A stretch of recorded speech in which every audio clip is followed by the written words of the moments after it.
Eto na nga, ito kasi yung sinabi kahapon. Oh, ito yung ano ito yung kwento ng Duterte. Ito yung kwento na yun ng Duterte. So, ang sabi, si Duterte daw ay pinipilit, quote unquote, pinipilit tumakbo para sa 2028. May ganun silang drama. Pinipilit, oo. Parang noong 2016, pabebe. Pilit kunyari, pero gusto naman. Ito kasi sabi, Duterte urged to run as Sara's VP in 2028 polls. Ito yung Duterte na yan. Kaso mga kotsero, according din pala dito sa same interview kay Sal Panelo, mukhang siya talaga ay lalabas from retirement etong si Digongong. Oo. Mukhang nagda-drop siya ng clues Parang ganun ba? Nagda-drop ba ng clues? Kung saan parang sinasabi ni Sal Panelo na oo, tutuloy talaga siya sa pagiging sa pagtakbo, parang ganun. Oo. Kung kayo ay nasa US, UK, Canada, Italy, France, Spain, Ireland, and Belgium, ay pwede na kayo padala na inyong mga remittances sa Pilipinas gamit po ang Sendwave. Ang gagawin nyo lang ay download ng Sendwave app, gumawa kayo ng account, lagay nyo ba ang account details, at pwede na kayo magpadala sa GCash, Cash Pickup at iba't ibang mga bangko sa Pilipinas. At kapag ginamit nyo pa kayong promo code na Coach Jared, sa inyo pong unang padala ay makakakuha pa kayo ng karagdagan $20 free credit. Kaya gamitin na sa Sendwave for all of your remittance needs. Anyway, panoorin natin yung kabuuan ng kanyang interview. Medyo mahaba lang, 12 minutes, pagpasensyahan na. Para makita lang natin kung saan at anong paraan niya sinabi na parang tatakbo nga itong si Digongong sa 2028 bilang vice-presidente. Oo. Sige na nga, game. Former President Duterte. Uusap kami sa telepono. Nag-usap lang sa telepono. Can you share us kung ano na pag-usapan ninyo? May binanggit ba siya about VP Sara or the KOJC? Sa KOJC, meron na siyang statement doon. So, alam niyo naman yung statement niya. Yun ang posisyon niya. Kay Inday Sara, wala siyang binanggit. Alam niyo naman, kaya-kaya ng anak niya yun. Kaya-kaya niya. Pero ang katotohanan dyan, all these things are orchestrated. Political lahat ito kasi talagang ang target nila, mga Duterte. Because in 2028, ang pinakamalakas na kandidato sa Pangulo, si Inday Sara. Yeah. Kaya nga, if you remember, as then Chief Presidential Legal Counsel and spokesperson of the President, previous Duterte, in-advisean po sila, tumakbo kayong... Mamaya natin, pag pupuntahan nyo na, yung punto na yun. Puntahan muna natin mga kotsero yung punto ng orchestrated, as in orchestrated. Ibig sabihin scripted. Oo. Scripted daw. So scripted yung panahon na ginahasa ni Kibuloy yung mga bata. Kasama sa script yun. Na ginahasa niya yung mga bata sa Kingdom of Judas cult. Scripted yun. Orchestrated. Oo, orchestrated. Sige. Orchestrated din o scripted na si Farmally ay nakitaan ng probable cause for graft and corruption. Hindi lang yun. Si Duque mismo at si Christopher Lau ang nakitaan ng probable cause for graft and corruption. Scripted yun. Oo, scripted. Scripted din na si Digongong na si Pulong Duterte ay tumanggap ng 51 billion pesos para sa flood control programs ng kanyang distrito, first district ng Davao City, pero hindi nagamit ng maayos. Bakit hindi nagamit ng maayos? Kasi bumabaha pa rin sa Davao. Ilang beses binaha ang Davao City. Oo. Scripted yun. Oo. Scripted din na merong kaso ngayon si Bongo na related din sa graft and corruption patungkol doon sa Corvette. Yung mga in-order na frigates pala, yung in-order na frigates galing Korea. Oo, scripted din yun. Orchestrated. So, mga kotsero, ito lang kasi yan. Akin, kung orchestrated, ibig sabihin, ginagamit itong mga kabalbala nila para siraan ang mga Duterte at yung partido nila. Ay, wag natin kalimutan, may nakakalimutan tayo. Oo, yung 125 million pesos na hiningi ni Sara Duterte mula sa contingent fund ng ating tawag dito, ng ating presidente na nilustay niya sa mga walang kwentang bagay. Inday lustay talaga eh. Inday lustay. Wag din nating kalimutan. Oo. Yung itong war on drugs ni Baste Duterte na one day pa lang meron na agad 8 o 7 na patay. Huwag din nating kalimutan yung expose ni Espenido tungkol kay Bato de la Rosa, kung saan si Bato de la Rosa daw mismo ang nag-uutos na patayin ang mga drug suspects. Scripted lahat yan. Orchestrated. Oo. Dalawang mamaya ka na, Panelo. Orchestrated. Ngayon, mga kotsero, eto lang yung akin. Kaya ako binabanggit yan. Let's play the devil's advocate. Let's play the devil's advocate. Sabihin na natin na pinupolitika lang talaga ang mga Duterte. Sabihin na natin ganun. Let's play the devil's advocate. Ba't nyo kasi pinagagawa yung mga kabalbalan nyo na yan? Sabihin natin pinupolitika lang. Di ba? Sinisiraan o ginamit yung mga kaso na ito para siraan ng mga Duterte, etc. etc. Ang problema kasi, ginawa nyo sila. Ginawa ng mga Duterte yung mga bagay na yun. Ginawa nila Bongo at ni Bato de la Rosa yung mga bagay na yun. Allegedly. Ba't kasi kung nag-ayos kayo at hindi kayo nagwalang hiya, di walang ikakaso sa inyo. Diba? Kung malinis talaga yung kamay mo, wala silang pupolitikahin sa'yo. Kahit anong mangyari. Kung malinis yung kamay mo wala kang dumi. Ano ibabato sa'yo? Mag-iimbento sila. Parang ginagawa nyo. Parang ginagawa ng mga DDS. Mag-iimbento ng issue tulad ng drugs. Ganun ang gagawin nila. Mag-iimbento ng issue. Ang problema kasi dito sa mga Duterte na to, meron kasing probable cause Nakitaan ng probable cause. Hindi lang yan. Panay ang iwas nila sa mga issue. Si Sara, ayaw pag-usapan yung confidential funds. Si Digong, ayaw umattend ng mga hearing tungkol sa war on drugs. Si Bato de la Rosa, ganun din. Tapos gusto nyong paniwalaan namin yung blanket denial nyo na binupolitika lang kami. What the F? Masyado naman ginagawang tanga mga Pilipino. Hindi kami tanga. Patunayan nyo yung mga allegations na yan. Patunayan yung mali sa korte. ICC nga ayaw nyong harapin Presente kayo, di ba? Sorry. Chief Presidential Legal Counsel, si Inday Sara. Yan. Kaya nga, if you remember, as then Chief Presidential Legal Counsel and spokesperson of the President, previous Duterte, in-advisean po sila, tumakbo kayong dalawang presidente at vice-presidente. I was the one who launched the Duterte tandem. Wow, at credit grab agad. Ng kanilang... Wala pa man, credit grab agad. Wala pa nga Duterte tandem, may credit grab ka agad. Ano ka ng tibaklong? Rating, nung nakarang halalan. Ha? Kasi ang talagang mataas na rating doon si Inday Sara. Okay. Pero for personal reasons, bumaba siya. Alam ko ang dahilan, pero syempre in confidence yun. But nag-slide siya at nag-alyansa with the Marcoses. Yung, in fairness to Bongbong Marcos, ayaw niya naman maging presidente. Ang gusto lang niya, busy. Kaya lang nga, since wala nang tatakbo, ayun. And the reason why, magagalit sa akin yung grupo ng Marcos, pero ang katotohanan, kaya nanalo siya. Okay na naman. 5 ang kandidato sa Panguluhan.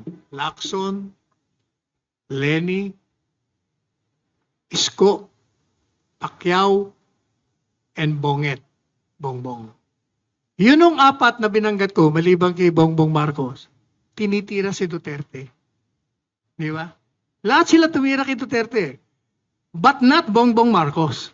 He kept quiet. In fact, pinupuri niya si Duterte at sinabi niya, pag siya nanalo, he will continue with the policies.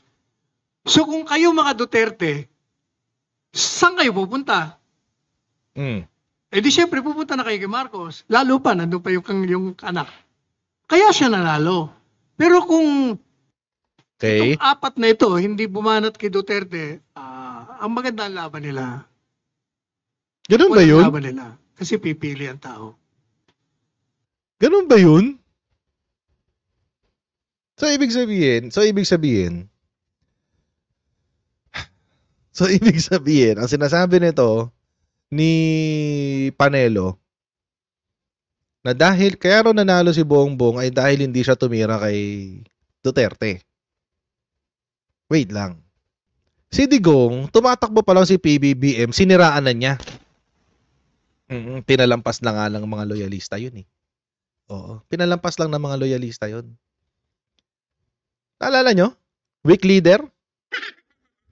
Alala nyo yun? Weak leader daw, si Bongbong Marcos. Oo. Tapos doon niya inumpisahan yung chismis ng cocaine.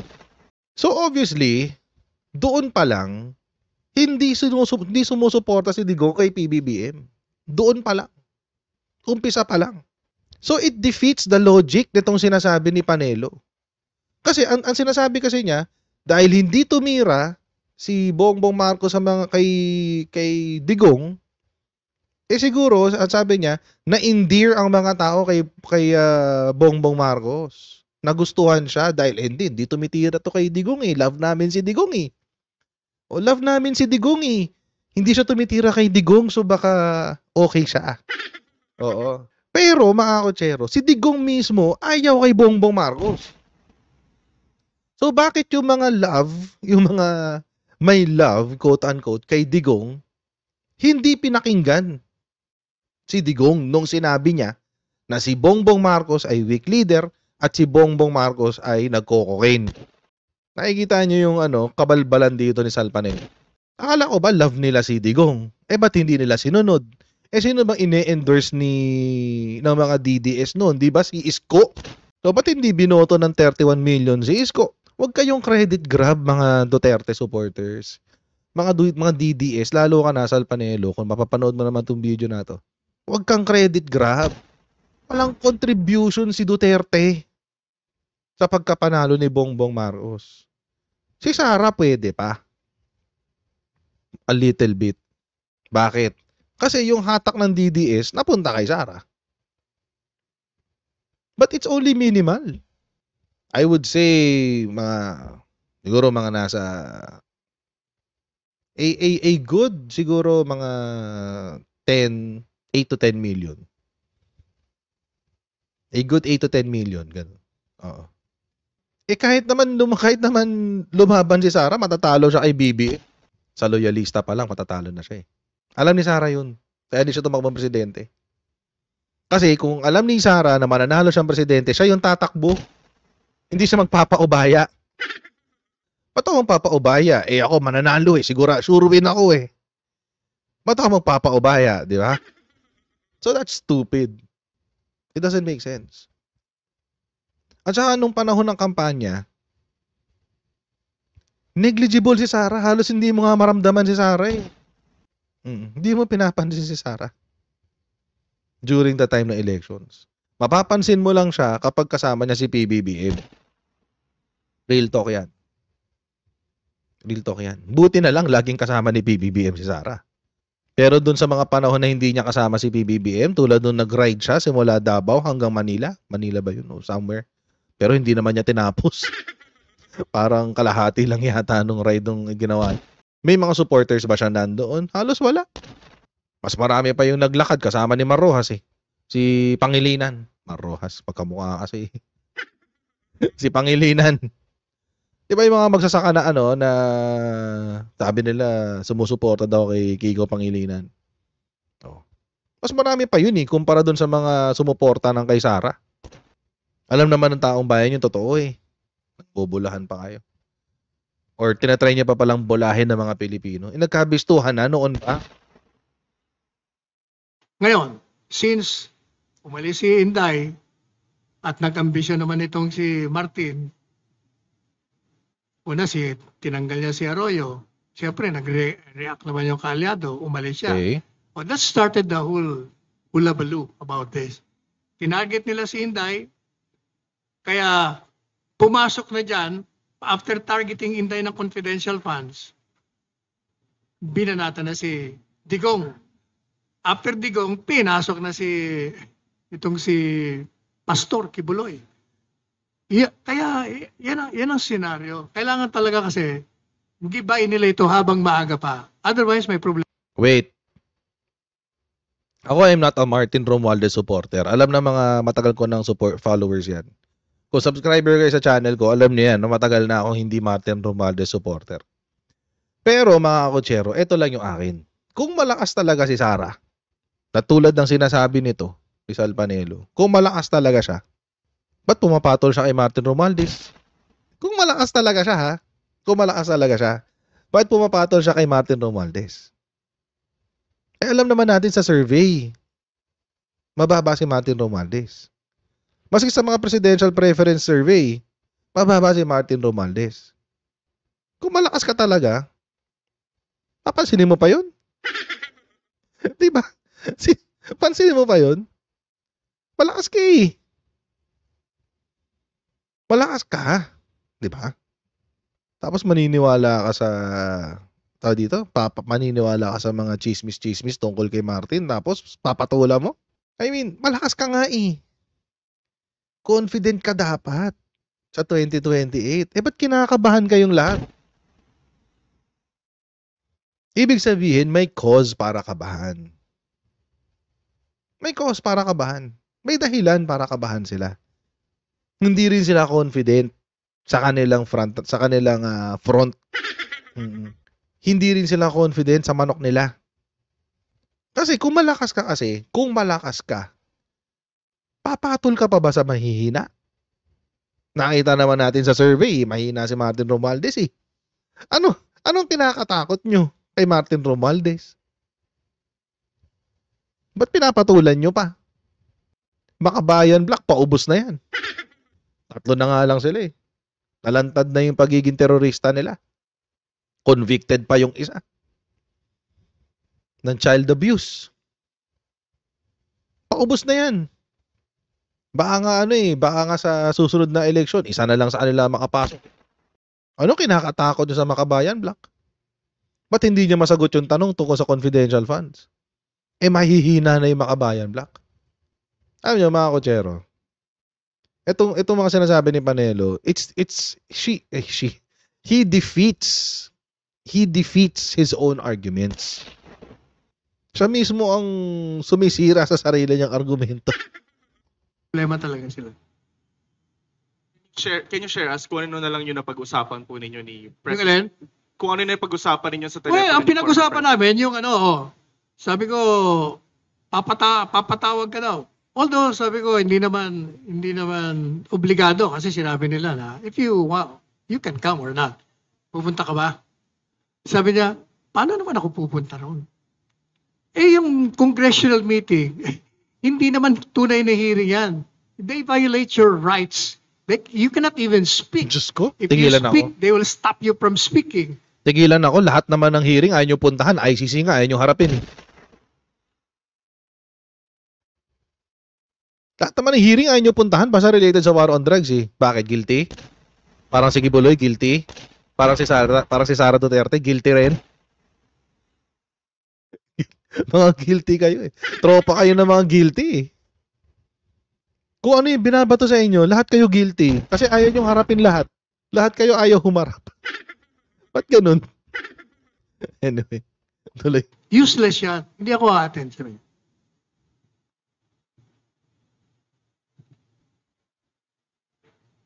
If napag-usapan niyo po yung possible Senate run ni former President Duterte for 2025. Di ba sinagot niya na yun? Yan. Tatakbo yung 3 anak niya. Di ba? Sabi ni Inday Sara yun eh. Pero sir, may affirmative reaction na po from the former president Hindi. himself. Ang reaction niya ngayon, di ba? Nung nag-press con siya, sabi niya, kayo naman, nagpapapaniwala kayo sana kayo. Nilalaro lang kayo, naniwala naman kayo. Ako, ang advice ko sa kanya is this. Okay. Sabi ko, Mr. President, ang advice ko sa iyo, tumakbo ka muna ng mayor. Dahil kung ayaw ni Basting tumakbo, kailangan mo ang Davao.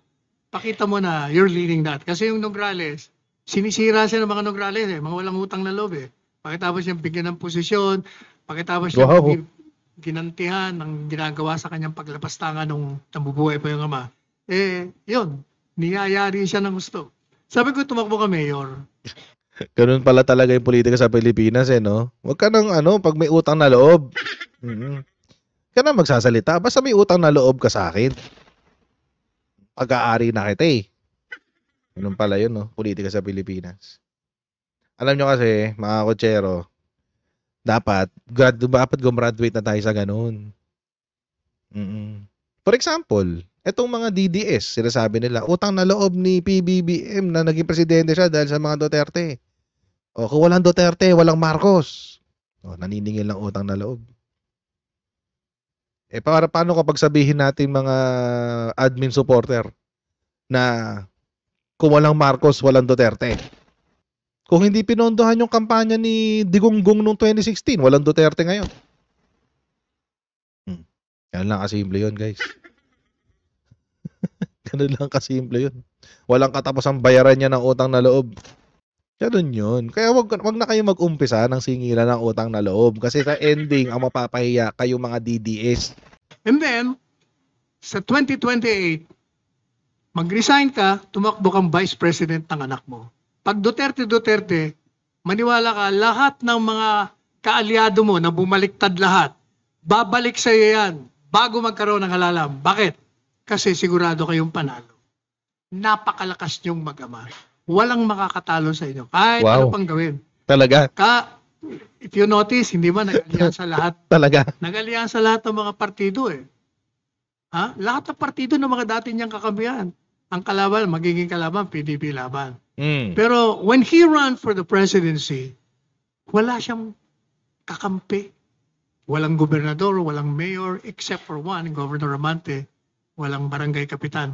Really? Overwhelming. Kaya sabi ko, panalo. Really? Nung tumakbo si Digonggong, walang sumuporta sa kanya, gobernador lang, isang gobernador. Baka nakakalimutan mo si Amy Marcos na gobernador ng Ilocos Norte. Sinungaling to si Panelo. Nagsinungaling. Sabi, isa lang daw, tapos ibang gobernador pa. Huy, 3 sila nun. Kasama doon si Amy Marcos. Tigas ng mukha na doon ni Panelo. Ayaw niyo lang talagang i-recognize kasi mapapahiya kayong lahat. Mapapahiya kayong lahat kasi. Kasi ang record mo speaks for yourself. Pati si Inday. Ang Pilipino, maniwala ka, hindi kayo iiwanan ng Pilipino pagdating sa halalan. Kayong mananalo. Kaya magbabalikan lahat yan kasi alam nila mananalo kayo, o di delikado na naman sila. Totoo ba yun? Totoo ba yun na hindi sila iiwanan ng mga Pilipino pagdating sa halalan? Pro Marcos Filipinos up in Q2. In Q2, Pro Duterte down. Sabi ng Okta survey. Lang ya. 20 na nga lang yan noong nakaraan. Ito yun. Ito yun 36% ng mga Pilipino sumusuporta kay PBBM. 16% ng mga Pilipino na lang ang sumusuporta kay Digonggong. 20 to noong nakaraan. 20 to noong April. Ito, 20 yan. Naging 60 na lang ngayon. So, less 4%. Ito, 31 to noong nakaraan. Ngayon, 36. O, di plus 5%. Niloloko tayo na ito ni Sal Panelo Lang yato. Definitely, yan ang politika. Whether we like it or not, that is the culture. Wala ka na magagawa dyan. Sir, ano po reaction ni former President Duterte dun sa advice niya na tumakbo siya as Vice President in 2028? Sabi niya, sige. Sige sabi daw. niya, ituloy mo yung advocacy mo ng Duterte, tingnan natin. Yun. Ganun naman yun. Hindi niya sasabihin sa'yo. Ever since, kahit na, di ba, ako nagpatakbo sa kanya. It took me 10 years, di ba? 10 taong ko niligawan niya. Grab talaga to si Panelo no? Yun nga talaga Sige na, utang na loob na ng buong mundo sa'yo ang buhay namin. Sa'yo na lahat. Ikaw na lahat. Promise, sa'yo na lahat talaga, promise. Hanggang sa last minute, di ba, ayaw mag-file. Gumawa na naman ako ng paraan hanggang finally, napa-oo ko. Ganyan ang mga Duterte. Hindi mo malalaman kung ano ang gagawin nila. Sir, accurate to say at least na the former president is at least considering. Accurate yun, sir. Fair to say that one? Hindi. Not considering. He is open to any possibility. Tandaan nyo, nagsalita siya. Hindi Ako rin gusto yun ko eh. na magretiro pero napipersa akong lumab. Tinan niyo yung kalokohan nito ni Salvanelo. No, not considering. He's open to any possibility. Ay, gamit tayo ng synonyms. Yun din yun eh. Ba? Kino-consider. Ibig sabihin, pinag-iisipan. Di ba? Pinag-iisipan. Yun yun eh. Consider, pag-iisipan. Yung open, ganun din. Pag-iisipan ko rin. Open ako dyan. Open-minded ka ba? Oo, open-minded ako. Oh, network marketing tayo. Di ba? Ganun.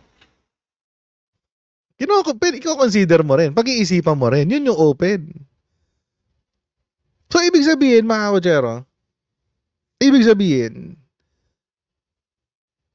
malaki ang pagkakataon na si Digonggong ay tatakbo sa 2028. Kung buhay pa siya.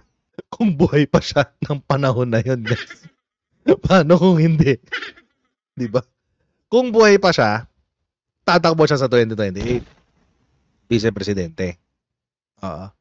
Magpe-presidente, si Sara. Malamang sa malamang. No, yung sinasabi ni Panelo eh. Pas eh. Dahil sa nangyayari sa bansa. O yun, yun ang sagot ko sa tanong mo. Pero ako, kung ako tatanungin, talagang dapat tumakbo sila. Yan lang ang magiging solusyon sa lahat ng problema ngayon. Siyempre. Magiging solusyon talaga yon sa lahat ng problema kung tatakbo sila at mananalo sila. Bakit? Kasi lahat ng issue, sila ang gumawa eh. Parmal kasalanan nila. Kasalanan ni Digong. War on drugs, kasalanan ni Digong. Ano pa ba? Yung mga kabalbalan nilang lahat. Yung free gate deal, kasalanan ni Digong. Lahat eh. Kasalanan ni Digong eh. Yung panggagahasa ng mga bata, kasalanan ni Kibuloy, na kaibigan ni Digong. Actually, kung tutuusin, nung panahon niya ni Digong, hindi napansin yung kaso na yun. Hindi siya pinansin. Ayan, yung secret deal sa China, kasalanan din ni Digong. So, syempre, kapag nakabalik sila sa poder, ayan, Pogo, kasalanan din ni Digong. So, syempre, kapag nakabalik sila sa poder, ay, happy. Absuelto sa lahat. Happy. Nasa poder kami. Kontrolin namin lahat. Kaya yun talaga ang solusyon sa mga problema nila. Makabalik sila sa kapangyarihan. At ngayon, sino ngayon ang gustong mag-perpetuate ng kanilang sarili sa kapangyarihan? Si PBBM ba? Hindi. Si Digong. Sila yung gusto mag-perpetuate sa kapangyarihan. Paulit-ulit. Uupo kami paulit-ulit. Parang ginagawa nila sa Davao City. For 16 years, 20 years, nagpapalitan lang sila mag-aama. Palit-palitan. Oh. Malamang dito, ganun din ang gagawin nila sa pagka-presidente. 4 sila eh. Oh. So, secure mo na yung 4 na term. Tapos, magbibisi rin yung iba. Magre-resign yung nasa taas, akit naman yung isa. O, di ba parang, doon pala sa kanilang 4 pa lang eh. Secure mo na yung ilan? 24 years eh. Sa kanilang 4 pa lang. Tapos, let's say, makaka 2 term sila kasi dadayain nila yung sistema eh. Maglaging Duterte eh. O, times 2. 48 years. Diba? That's perpetuation of your power. My goodness. May Kitty Duterte pa. Hindi ko alam kung mayroon bang inclination sa politika. Tapos ipapasa nila sa mga Marcos at sa mga Marcoses na yung Marcoses ang gusto magtagal sa kapangyarihan. Oh, come on. Stop that BS. That's a load of crap. Opo. So, attorney, sinabi niyo kasi you advise former President Duterte na tumakbong mayor. So, Initially, so ano pong sagot niya doon? Tingnan natin. Hindi, gusto niya nga ako patakbuhin niyang mayor eh. Pambira Pero yung naman sa ako, anak kahit po na niya, ang buhay ko rito sa Quezon City, tatakbo pa ako doon. kay Baste naman po, ano naman po yung plan doon? Wala eh. Si Basti wala naman sinasabi eh. Ang alam ko noon, ayaw niya maging mayor. Napuwersa lahat kasi hindi naman talaga siya mahilig sa politika. Pero sa mga nangyayari, baka nagbago na rin ang isip, baka tatakbo na uli. Either tumakbong mayor o tumakbong senado. Pero ako, kung tatakbo, Ang pangit ng attitude, no? Kaya tinan nyo, non-performing si Baste. At tinan nyo, walang kwenta. Walang kwenta si Baste. Bakit? Wala naman siya interes sa politika eh. Wala naman siya interes sa public service eh. Pero napilitan, bakit? Kasi Duterte ang last name. Kailangan ang Duterte hindi mawala sa Davao City. Ang pangit ng attitude, di ba? Ang motivation mo for public service is to perpetuate yourself in power. The quintessential political dynasty. Ayan, Duterte. Quintessential political dynasty. Oh, tapos pinatakbo siyang vice mayor if I'm not mistaken. Tapos nag-back out si Sara. Tapos si Sara dapat ang mayor eh. Pero umangat si Sara, VP, kaya ngayon walang choice. Si Basti na yung mayor. See that crap that the Filipino people has to deal with. tatakbo yung tatlong senador, mananalo lahat yun. Hindi, I doubt.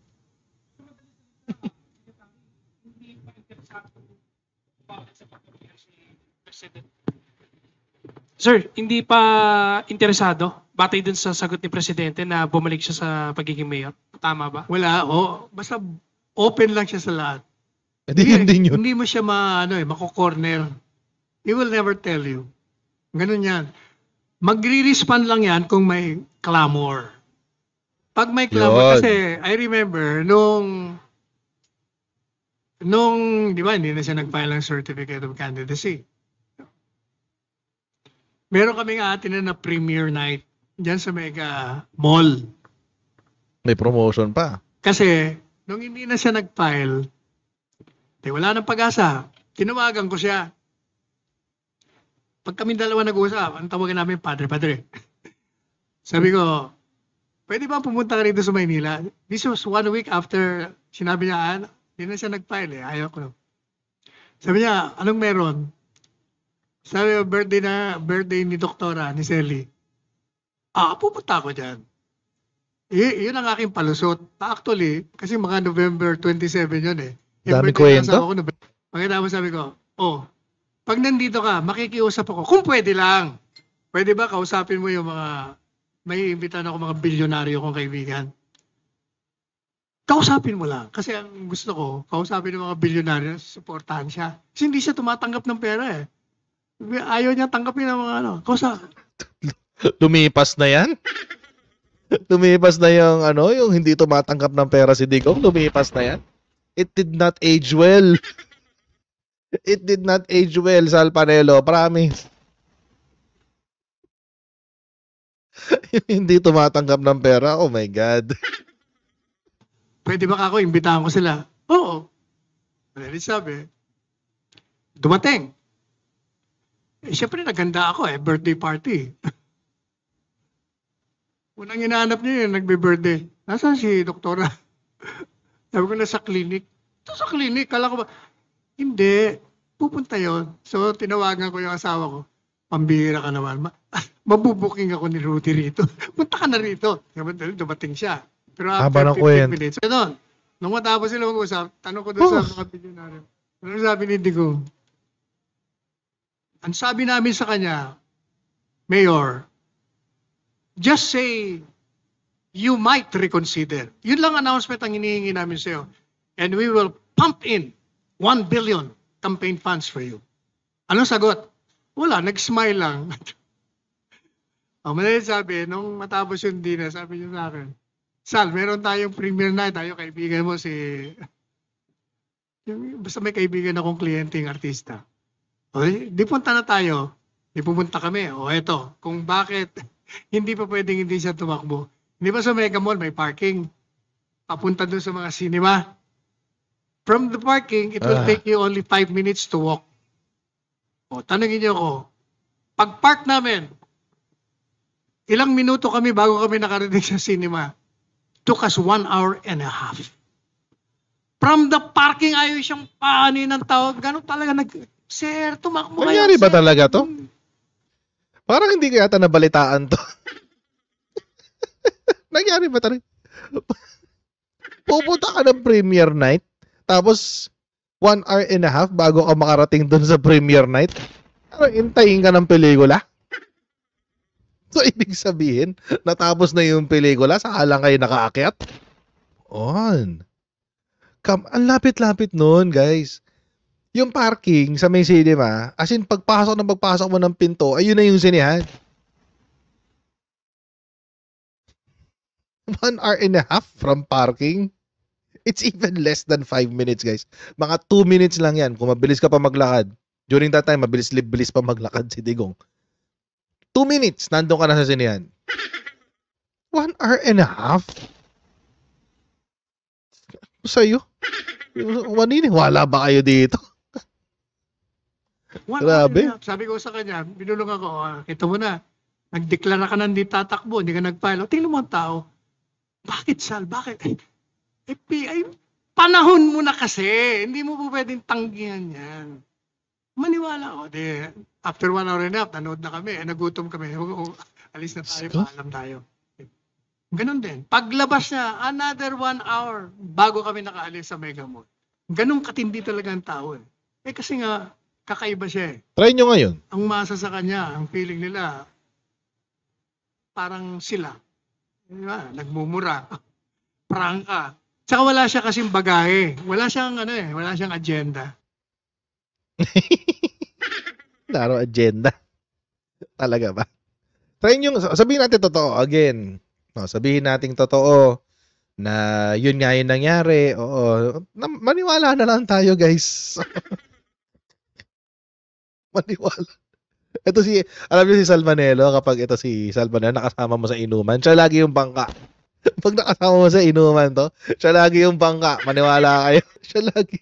Siya lagi yung may kwento, di ba? Siya lagi yung may yabang.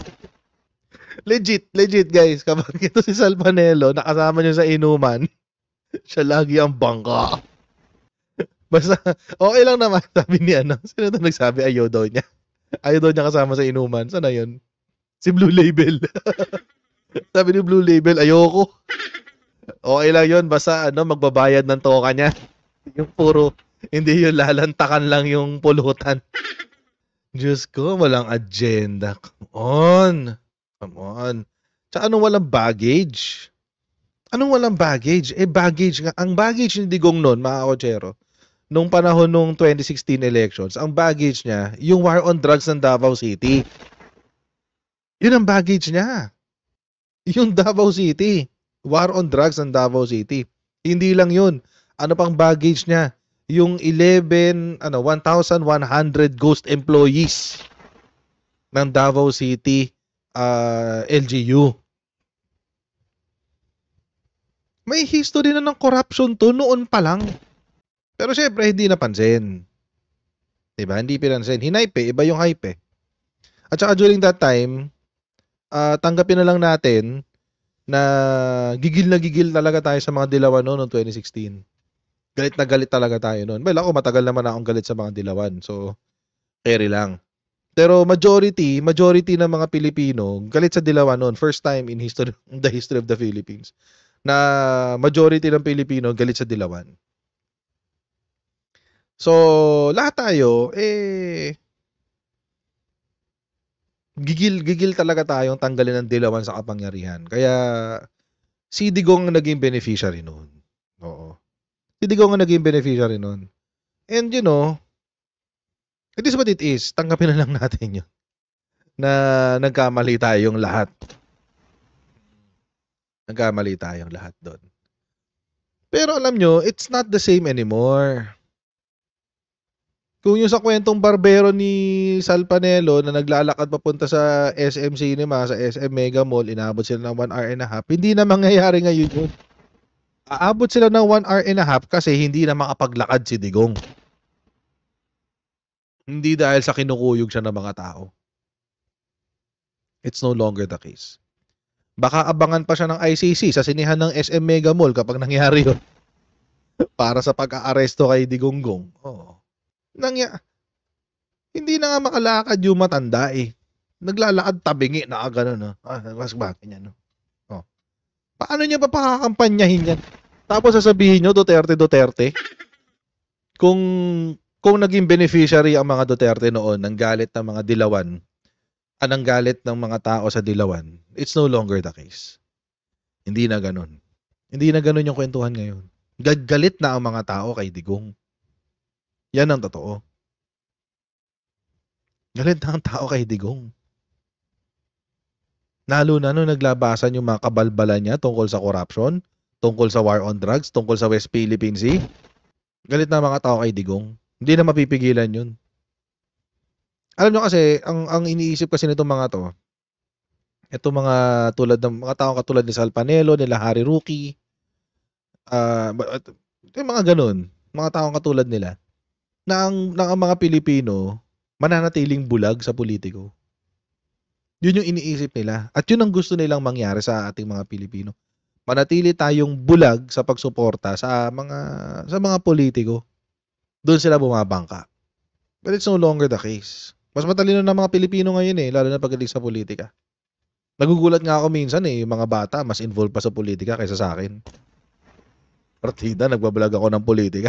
Mas matalino na mga Pilipino ngayon pagdating sa politika. Hindi na katulad before. Kung dati, yung strategy nyo is bombahin ang mainstream media ng mga bagay na pupuri sa mga gusto nyong kandidato, it's no longer the case. Ang Pilipinas ngayon is, really a bastion of democracy. Legit. Totoong may demokrasya sa Pilipinas. Dito sa Pilipinas, malaya ang tawaging adik ang presidente tas walang nangyayari sa'yo. Nung panahon ni Digong, pag may sinabi kang mali kay Digonggong, dalawa lang mangyayari sa'yo. Ihaharas ka ng pulis o papatayin ka ng pulis. Ano lang mangyayari sa'yo? Ngayon lang may tunay na demokrasya. Imagine, pati yung mga kumukontra IPBBM, sinasabi nila, may martial law na raw sa Davao City. Tigas naman ang mukha. Martial law sa Davao City, lahat kayo nakakapagsalita pa. Nakakalabas-pasok pa kayo sa Kingdom of Judas cult. Maraming po salamat sa inyong patuloy na pagsuporta sa ating channel. Huwag niyo pong kalimutan mag-like, mag-share, at mag-subscribe sa Coach Jared YouTube channel. Pa-follow tayo sa ating Facebook page para lagi updated sa mga ganap dito sa aking channel. And I'll see all of you in the next Coach Jared Live. God bless. See you next time, guys. Bye!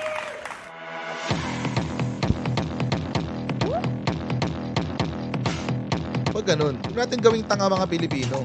Mas maganda kasi nasa lugar ka ng tama kaysa yung pinipilit mo yung pagkakamali.